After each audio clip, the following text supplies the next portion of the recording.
बच्चों, आज हम इस नक्शे के माध्यम से सिंधु घाटी सभ्यता को पढ़ेंगे और देखेंगे कि विश्व के नक्शे पर वो कहाँ पर स्थित है। तो इसमें देखिए आप, ये दुनिया का नक्शा है और दुनिया के नक्शे में सिंधु घाटी सभ्यता ये भारत के पश्चिम में आपको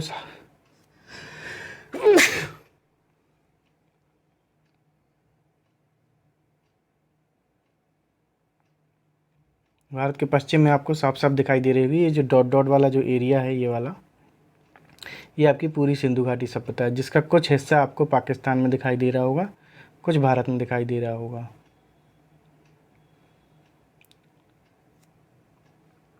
तो इस प्रकार से हम देख सकते हैं कि सिंधु घाटी सभ्यता दुनिया के नक्शे पर कहाँ पर है और कितनी जगह पर है। ये यहाँ पर सिंधु घाटी सभ्यता है और यहाँ पर ये मिस्र की सभ्यता है। अब देख सकते हैं यहाँ से आपका जो है कि व्यापार भी चलता था। मिस्र की सभ्यता और सिंधु घाटी सभ्यता है। और यहाँ पर ये देखिए, ये मध्य एशिया वाला हिस्सा है। यहीं से आर्य हमारे देश में आए हुए थे। ये देखिए, आप यहाँ से देख भी सकते हैं। इसमें ये यहाँ पर एक तीर का चिन्ह बना हुआ है, ठीक है। यहाँ से आर्य आए हुए थे। कहाँ से आए हुए थे? मध्य एशिया।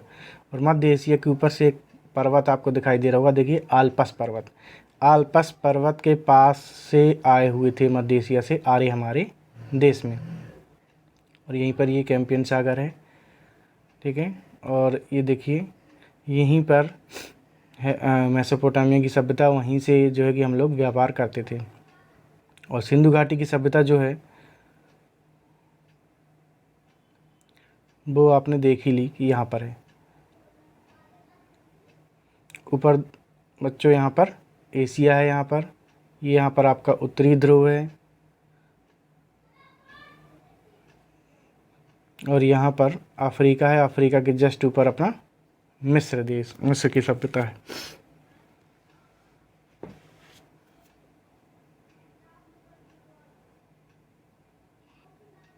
अब हम सिंधु घाटी सभ्यता को और जूम करके देखते हैं।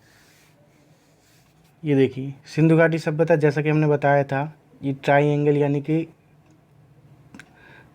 त्रिभुज के आकार पर ये बनी हुई है। इसका क्षेत्र है। तो इसके जो अंतिम बिंदु हैं उन पर गौर करते हैं। अब सिंधु घाटी सभ्यता को हम देखेंगे पूरे विस्तार से। तो इसमें ये देखिए, चारों दिशाओं में आपको एक एक अंतिम बिंदु इनका दिखाई दे रहा होगा। ये कहाँ से कहाँ तक है ये हम बताते हैं। जो सिंधु घाटी सभ्यता है, आप देख सकते हो, ये जो आपका एरिया, ये क्या है? गुजरात है गुजरात। और ये जो ऊपर का हिस्सा है, ये कश्मीर है। और ये पाकिस्तान का हिस्सा है। तो जो हमारी भारत की जो लाइन है वो देखेंगे कहाँ से कहाँ तक है। हमने इसमें लाइन खींची हुई है। ये हमारा भारत है, ठीक है। ये यहाँ से यहाँ तक ये पूरा भारत है, जो हमने लाइन बना दी। तो भारत में कितना हिस्सा है सिंधु घाटी सभ्यता का और पाकिस्तान में कितना है, उसको इस नक्शे के माध्यम से आज हम देखेंगे। एक बार फिर से आपको दिखा देते हैं। ये लाइन यहाँ से गई हुई है। ये गुजरात को कवर कर दिया हमने और ये यहाँ से भारत है पूरा। ये देख सकते हैं आप, यहाँ पे गुजरात से हमने पूरा कवर किया हुआ है। और ये जो ये वाला हिस्सा है, ये पूरा पाकिस्तान है। इस लाइन के इस तरफ ये भारत है और ये पाकिस्तान है उस साइड। तो ये सिंधु नदी जो हमने अभी बड़े नक्शे में देखा था कि भारत के पश्चिम में ऊपर की तरफ सिंधु घाटी सभ्यता बसी हुई, उसी को हमने जूम करके यहाँ पे दिखाया हुआ है। तो सिंधु घाटी सभ्यता कहाँ से कहाँ तक फैली है उसको देख लेते हैं। सिंधु घाटी सभ्यता दक्षिण में एक स्थान है, दैमाबाद। दक्षिण में, और पूरब में आलमगीरपुर। उत्तर में जाएंगे तो मांडा और पश्चिम में सुतका गैंडोर। ये 4 प्रमुख स्थान हैं सिंधु घाटी सभ्यता के, जो उसके अंतिम बिंदु माने जाते हैं। दक्षिण में अपना दैमाबाद है, पूरब में आलमगीरपुर है, उत्तर में मांडा है और पश्चिम में सुत का गैंडोर है।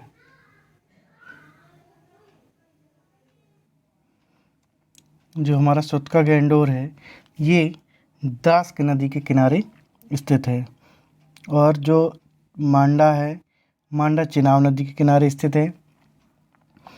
आलमगीरपुर मेरठ में है और ये हमारा हिंडन नदी के किनारे स्थित है। फिर दक्षिण में दैमाबाद, ये महाराष्ट्र में स्थित है और ये गोदावरी नदी के किनारे स्थित है। तो ये सारी चीज़ें आप ध्यान से देख लो।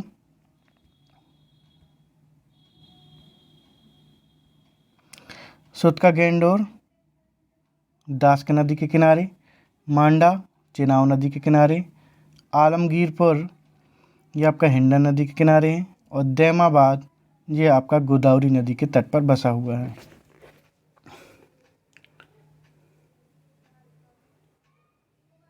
अब हम देखते हैं कौन से शहर इसमें कहाँ पर स्थित हैं। एक एक करके जो भी शहर इसमें इम्पोर्टेंट हैं वो देख लेते हैं। जो सबसे पहला सबसे महत्वपूर्ण बड़ा शहर है वो है आपका मोहनजोदड़ो। तो हम इसमें देखेंगे मोहनजोदड़ो कहाँ पर है। ये हमारा मोहनजोदड़ो है। मोहनजोदड़ो के बाद अब हमें देखना है जो सबसे इम्पोर्टेंट है मोहनजोदड़ो के बाद, वो है अपना ये यहाँ पर देखिए ये धौलावीरा है।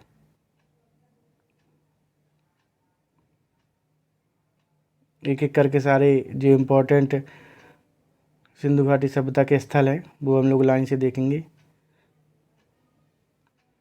मोहनजोदड़ो, धौलावीरा, ये यहाँ पे सुरकोटदा जहाँ पे घोड़े के अवशेष मिले हैं। ये लोथल है अपना, ये रंगपुर है। लोथल में आपको पता ही है सबसे अच्छा बंदरगाह था। रंगपुर में चावल की खेती के पाई गई। ये यहाँ पर रोजदी है। ये अल्लादीनो, बालाकोट, अमरी, चंदूदड़ो, कोटदीजी, ये यहाँ पर मेहरगढ़ है।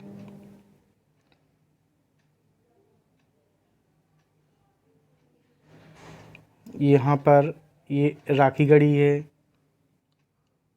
ये ऊपर उसके ऊपर रोपड़ है। तो ये सारे स्थान आपने देखे, ये सारे सिंधु घाटी सभ्यता के सारे शहर हैं। जो इम्पोर्टेंट शहर हैं वो इसमें दिखाए गए हैं।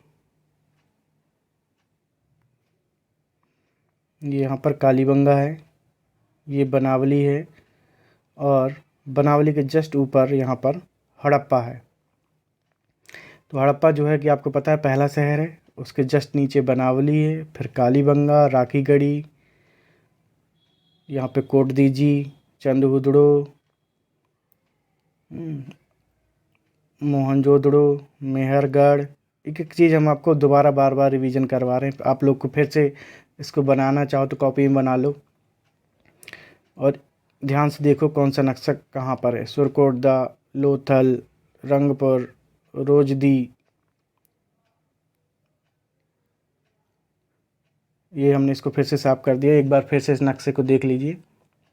जितना ध्यान से इसको देखेंगे उतना ज़्यादा आपको शहर क्लियर हो जाएंगे कि सिंधु घाटी सभ्यता के कौन से शहर कहाँ पे थे।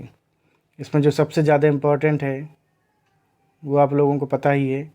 ये यहाँ पर हड़प्पा है। ये देखिए यहाँ पर हड़प्पा शहर है। ये हड़प्पा ऊपर यहाँ पर देख सकते हैं आप। ये यहाँ पर मोहनजोदड़ो है और ये यहाँ पर धौलावीरा है। ये तीन सबसे ज़्यादा इम्पोर्टेंट है, हड़प्पा, मोहनजोदड़ो और धौलावीरा।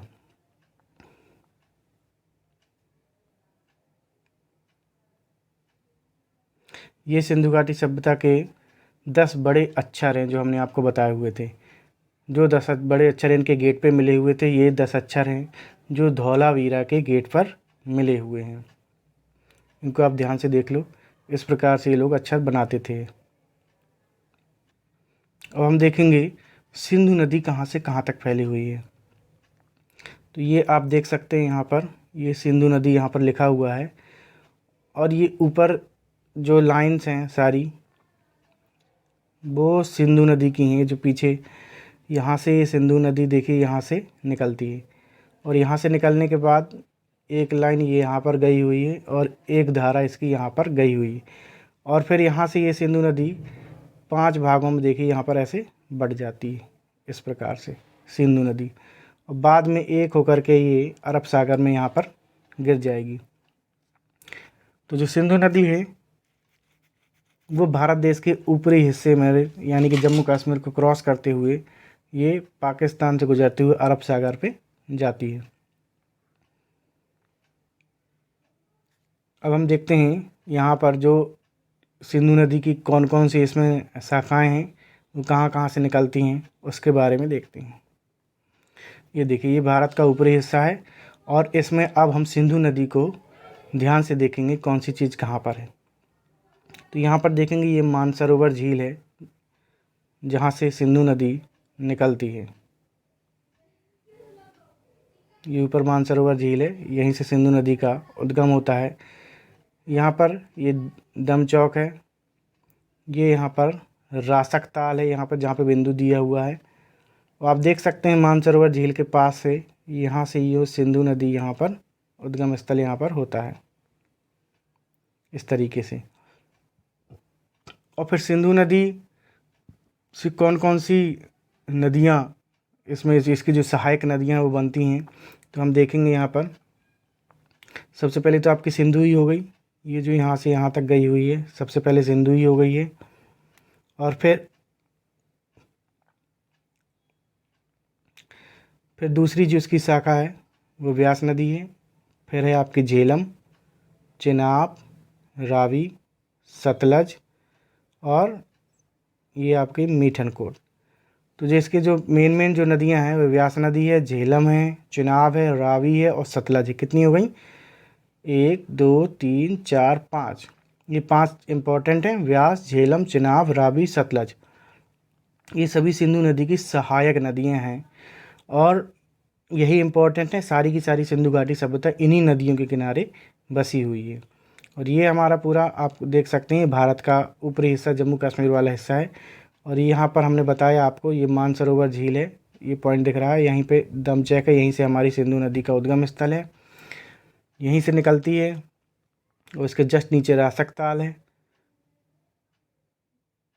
और फिर आप देख सकते हैं यहाँ पर एक सिपकीला दर्रा है, इसी दर्रे को क्रॉस करते हुए ये नदी यहाँ से निकलती है और जाकर सीधे अरब सागर में गिरती है।